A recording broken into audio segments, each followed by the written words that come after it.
Good evening, and I'd like to say welcome back. It's been a long time because I missed you. I hope you missed me. Sorry for, being away so long. I'm sorry about, the cancellation of Life After Death show that happened. Me and the guy actually we went two different ways, but he's gonna come and explain about how he died four times and came back. But anyway, besides that, tonight I have some special guests all the way from ATL tonight. I have Janie and Russell tonight, who are the co-authors of Capacity to Love and Awaken to Unconditional Love. How are you doing this evening? Amazing. Yeah, we're great. Oh, okay, you're doing great. Okay, before we get into this thing, tell us, how did this book come along? So, it's called An Awakening to Unconditional Love, and that is exactly what the whole book is about. It is our experience of awakening together and going down a path of unconditional divine love. What that is, how we helped heal the polarities of masculine and feminine energy Hmm. and came and blended as one, and how we anchor down that feminine and masculine mother God, father God energy into the earth for a higher mission of raising the consciousness of humanity in the earth. Okay, all right. So I guess since you polarized everything to get this unconditional awakening of love. Before we even start, how did you meet? That's a great question, isn't it? So we had some mutual friends, so we knew of each other from social media. We were part of a group and lived in close proximity and worked out at the same gym, so we would see each other in passing. Attended a function uh, with these mutual friends, sat across from each other. And it was just one of those things. We probably secretly admired each other but never said anything, right? But And we were in two different yeah, parts of life yeah, during that time as exactly. well. And years later our paths crossed again. So Yeah. Okay. So, I, as a big part of my life, had kind of just completely fallen away. So, I was rebuilding my business. I was at a place of full time entrepreneurship, left a full time job. My father passed away, divorce, all of that. So, I was in a complete rebuilding. Okay. And a part of what I do, I'm a nurse practitioner. So, I have a health and weight management clinic here in Atlanta. And Russell, one of his creative passions is cooking. And I wanted to refer some of my clients for meal preps. Right. So just in looking at the things that he was posting, I was like, man, I love his food, and I just felt his soul and energy. You can tell when somebody's putting a lot of energy into what they're doing. And I said, I want to refer him. So we really initially met on business completely. Okay. But when we did meet, it was definitely a an awakening, a spark for sure. I talked to him initially on the phone, and I remember hanging up and was like, "Wow, that was different." And I felt it deeply on a deep soul level. Wow. Well, what was that first I mean, I'm not sure if you remember, but what was that first conversation about? That you said you felt it on another Yeah, level. so it was really just, hey, let me know when we can chat. I'm starting up my weight management clinic, and I have some clients that I really would like to refer to you that really need some meal prepping, and Mhm. how can we collaborate? So that was the initial conversation. But his voice on the other line, the frequency, the vibration, the tone of his voice, Okay. how he listened very attentively, it was something that was like, okay, that's interesting. And again, that was it. It was just like, that was different, and hung up the phone. And how many years ago was this? That was in close to 4 years. I want to say it was around 2018. Yeah. Okay. Yeah, Pre-pandemic. Okay. Yeah. Yep. Okay. So you put into it a business, and then it just kind of just blossomed. So it was just like Rush. You was just like, hey, you want to go out or something like that, or you did something else. no, it wasn't that quite easy. I at the time was dating. I had been divorced a few years prior, and Okay. I was dating at the time. And like she said, like I'm an engineer by trade, but one of the things that I always like to do, I'm an ex college basketball player as well. So I played all the way up to maybe 5 years or so ago, and just stopped playing because I was able to play that long without an injury. Hmm. And I end up with all this free time. So I'm like, what am I to do with this free time? So I like to cook. So I just dug a little deeper into the culinary aspect of cooking. Okay. And, and so we would meet up to, exchange the meals, Mm-hmm. and conversations would come up. And one day I mentioned that I wasn't going to be able to provide the meals that week because it was my birthday. Okay. And my birthday's on 11/11. So it sparked the conversation that went up into something deeper.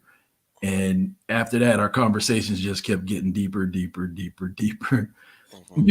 on some things that, it's not normal conversations to talk about, you know, astrological things. Everybody's not into it. Like people who are super religious think that is, woo woo, or they're steered away from it, but yet they have a clock, a calendar, everything else is based upon the Right. same science. But anyway, we just had one of those conversations that started, it just never stopped. Hmm. And here we are 4 years later, it just got deeper and expanded wider, and it grew legs. Yeah. So, Yeah. what does 11/11 mean? Great question. Outside of it being Veterans Day and my birthday. Yeah, outside of So that, outside of the norm, what does it mean? right. So you see a lot of stuff floating around online. They'll talk about angel numbers, Hmm. but 1111 is probably one of the most popular ones because it's a sign of ascension. It's a Okay. portal, it's a gateway. Right. And it was something, for me, like a lot of times, like if I'm contemplating something heavy, I look up at the clock, it's 1111, a car fly by, it'd be 111 or 1111. You name it. Look up at a billboard. The phone number is 444-1111, Right. and and I started to understand what that meant. Because a lot of people see it, they don't understand it, or they really don't look. Like a lot of people don't even look up at the sky to see what's going on in the sky, like let alone look at car tags or look at signs. Like And what keeps right, synchronistically occurring in your life. Most people are not that aware of what's happening and what the universe is sending you. Right. And at the time, I was heavily into manifesting unconditional love. Like I said, I had been through a divorce. I did not want the typical superficial relationship. I wanted something that was rooted deeply. Hmm. And I was putting that energy out. And that's why I knew when, and you have to be able to recognize when things are coming to you, Right. because as feminine energy, we magnetically draw it to us. We don't have Right. to go out and chase it. So when Russell comes in, again, I wasn't quite sure, but I was like, this is different. And then when I did find out his birthday was 11/11, it did kind of open up a pathway of conversation for us that took us, I mean, down a whole nother rabbit hole. So we read books, we listened to videos to gain a deeper knowledge of what was occurring for both of us. Because at the same time, I was seeing 444. And then when our energies kind of collided, I was seeing 1144. Okay. And both of those are powerful gateways, powerful numbers. Okay. Now, I'm not into the numbers like that, or anything of that nature, but like normally, just the people I grew up around, when I start seeing numbers like that, especially mine, much as my birthday 504, when I see it on the clock or I see it on tags, my grandma eventually tell me go play it in the lottery. That's where I normally see my numbers from. But maybe I could look at this deeper to see what these things mean. If So you see it, I just recommend you consider, what am I thinking at the moment? What mhm, are my thoughts at the moment? And sometimes that's the universe saying, keep going, you're on the right track. yeah, I understand when the universe keeps telling me to keep going. But you wrote this book. How did this book, how did you start this book? You just woke up, you just guys just woke up one day and say, hey, we want to put a book together, or it just kind of just came together on its own? Actually, kind of, sort of, all of that, right? So it started out like with my cooking. I post a lot of my cooking pictures and videos on social media, and it was just one of those things. I thought it looked good to me, and after a while, I just started sharing them. And Hmm. looking back, some of the stuff was kind of crappy in the beginning, but now it's kind of dope. But Okay. I did a cookbook and put it out on Amazon, and she was in the process of writing a book. She's a nurse practitioner, Hmm. and she wrote a book called Seven Steps to Mastering Your Emotions. Hmm. All right, and we were talking. Like, matter of fact, while she was doing this, we were talking about other books that we would write. Plus, we have the podcast, so we talk about a little bit of everything, right? Hmm. So the book kind of manifested itself. So one day we put together like a book cover, put together a table of contents just to have something to build off, like a skeleton, right? Okay. Mhm. And she would just every day just get these downloads where the pen just took over, and it was really beyond her. It was coming through her, Mhm. right? It It Hmm. was. was channel downloads, but apart from that, I had a dream like months before that I would have written a book, right? So Right. I write my dreams down, put it aside, and that's it. But we did. One day we were on the patio and we were saying, okay, what was the process that we went through? So we had chapters, but to fill it in was downloads and really our experience. And that's why I said the book, in it is a bigger mission because it is to help awaken everyone, you, other people, that the unconditional love is within you. We have been Right. programmed to seek it outside of us. And that is why we have all the issues we have now. But until we understand that we should not seek love outside of ourselves for anything, we're going to kind of recreate this void in love. Okay. Okay. So that was my question. I was getting ready to ask when I was going to say, so where does the love live? So the love lives inside of you. And as you just stated, it's inside, and we have to fulfill ourselves before we can bring it outside. Am I correct? Yes. And it's a most people think of love as just an emotion that comes and go, right? Hmm. And that is an exchange. If I do something for you, then you'll love me. If you do something for me, then I'll love you. But love is a energy. Okay. And if you tap into this frequency, Right. you can manifest the life of your dreams. And that is literally what we do every single day. We live in the frequency of love. Now, does that mean that you're not gonna have challenges? You're not gonna Right. have, things that come your way? No, we will, but we maintain the frequency of love and we do everything from that frequency and vibration of love. So how do you maintain this frequency? All right. So let's just back up just a little bit so we can make this make sense, right?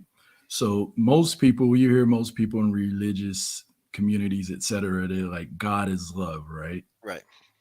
All right. So, and she mentioned that love is an energy, right? Hmm. But in the universe, there's only two real emotions, love and fear. Everything we do is either rooted in love or fear. Everything we do, right?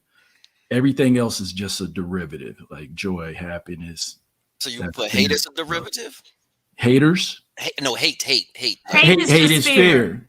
okay, all Hate right, is fear, and we'll expound on that one as well. So okay. energy in motion is emotion. Hmm. Emotion is just energy in motion. And energy is that one thing that's never been created nor destroyed. It just moves and changes shape and form. So when we talk about, say, the Most High, or you hear people say the universe, this is where people in religion and spirituality kind of don't see eye to eye, because I don't think the conversation's really been had, right? Okay, Because God's not a he, God's not a she. God is spirit, right? It says worship in spirit and truth. So if that energy, that highest form of energy, that highest vibration is love, that is God, Allah, the Most High, whatever name you give it, that great right, spirit, right? So that's what we have to seek within ourselves. It's not outside. So it's like the greatest love affair is inside of you. And it's like when you fall in love with self, you know, it starts to act out in the physical world as well as the spiritual. It's like mind, body, soul. You're gonna start taking care of the body. You're gonna watch what you eat. You're gonna work out. You're gonna walk. You're gonna do all these things to take care of yourself physically. Mentally, you're gonna start reading, seeking knowledge, wisdom, understanding. Spiritually, you're gonna meditate. You're gonna pray. You're gonna connect and commune with nature. You're gonna do all these things to become a better person, right? right. Hmm. Just think of yourself being that dopest aspect of self. Like, just think of you being the greatest person that you could potentially be. Now you become a magnet. That energy is magnetized. People Right. see it, they feel it. They see it in things that you post, things that you say, things that you Mhm. do. You walk into a room, that energy lights up the whole room. You know what I mean? And that's what draws people to each other. So she was doing that work on herself. Hmm. I was doing that work on myself. I fell deep in love with me. She was deep in love with her. So it's like when we meet, it's like our souls met. So it's like in the movie Avatar, when they come to greet each other, they said, I see you. Yeah. And it's like they see deep within. It's like the God in me, meaning my spirit man, deep down inside, sees and acknowledges the goddess in her. Okay, so what about the one that, I mean, you put out, spirituality right there, but what about the ones that believe in actual science? It's, It's tell them what that it's science. just It's pretty two much the sides same of the thing. same coin. Spirituality is sacred science. Exactly. Okay, Spirituality is just not proven yet. Science is proven spirituality. okay, Science is just saying, I have proof. right. Some of us can tap into an intuition, an unseen energy, an unseen realm, and not Hmm. need the proof. But some people need proof. Right. So, and that's the other thing about aligning the mind with the heart. The mind is a masculine thing, the heart is a feminine thing. The mind is all logic, the Hmm. heart is all what you feel. I Right. can feel something and not quite know, have proof of it just yet, but I could feel it already. So, in this alignment together, masculine and feminine, in unconditional love, we come together in wholeness. Okay. So, and also capacity.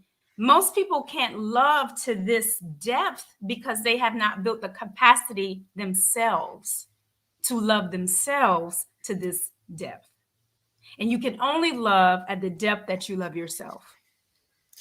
So why do you think most people don't come to this depth to loving themselves like you just stated? Great question. In the chapter where we talk about barriers, right? Hmm. It could be the way somebody was raised. It could be their education. It could be their religious beliefs. It could be, they were molested as a child. So it's like you could only give what you have, right? Right. So you don't go to an apple tree to pick oranges. So if a person doesn't love themselves, how can they love you?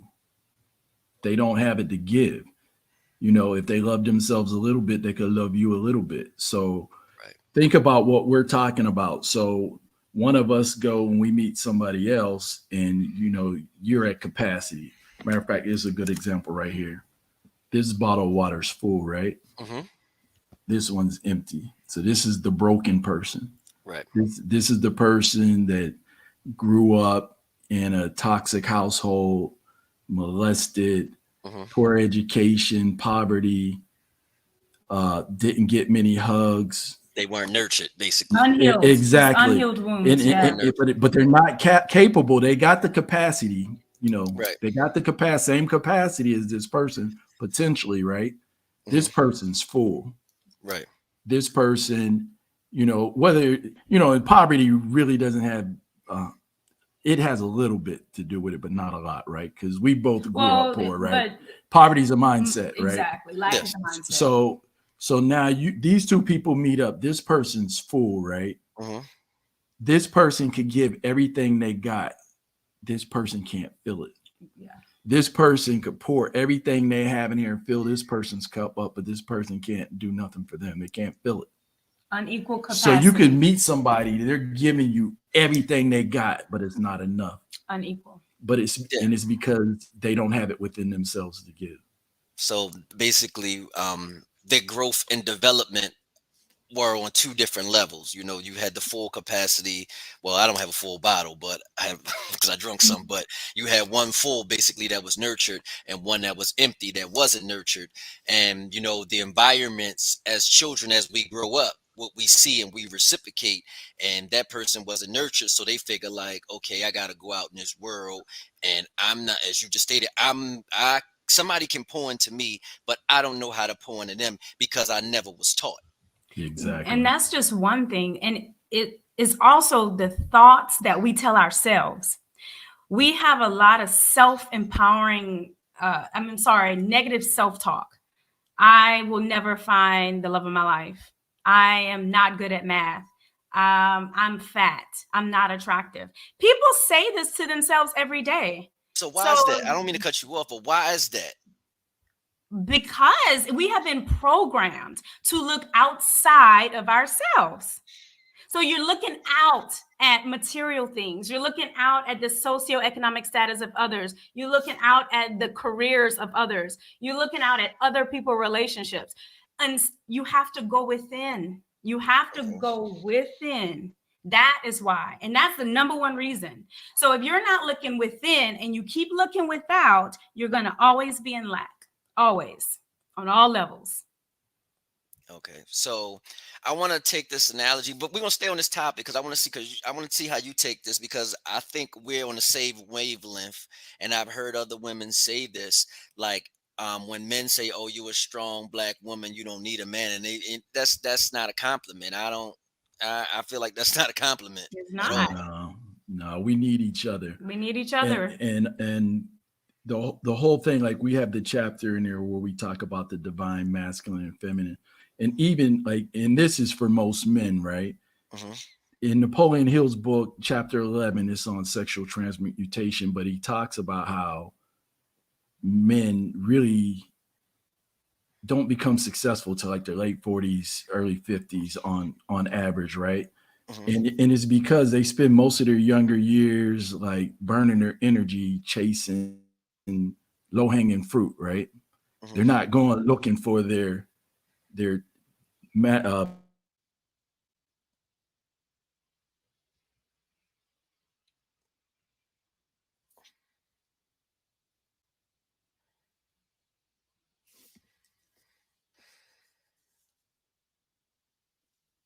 dreams, right? Somebody.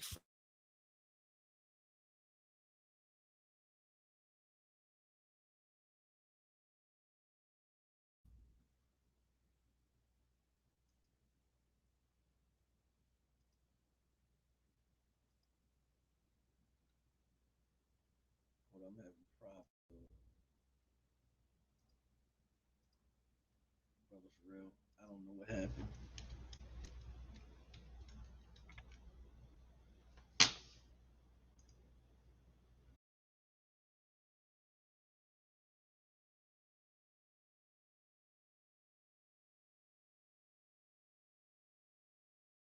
But I always keep one in the chamber just in case something goes wrong at any time in any place.